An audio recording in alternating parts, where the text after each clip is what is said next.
ადამიანების უმეტესობა დღემდე არასწორად ცდილობს წონის დაკლებას, მაგრამ თუ შენ გამოასწორებ ამ ერთ შეცდომას, შენ მიაღწევ შენს წონის კლების მიზანს.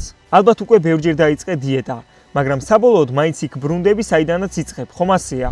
ყველაზე მთავარი მიზეზი, რის გამოც ვერ აღწევ შენს დასახულ მიზანს, არის ის, რომ შენ უარყოფ აი ამ ორ რაღაცას. ესენია დისციპლინა და სისტემატიურობა.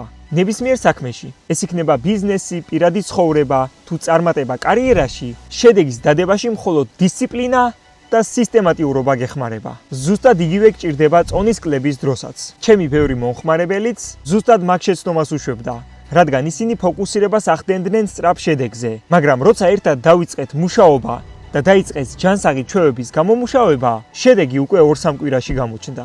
ადამიანი, რომელიც არის დისციპლინირებული და სისტემატიური, დილით ენერგიულად იღვიძებს, არჭამს ნაგავსაკვებს და კვირაში მინიმუმ 3-ჯერ ვარჯიშობს.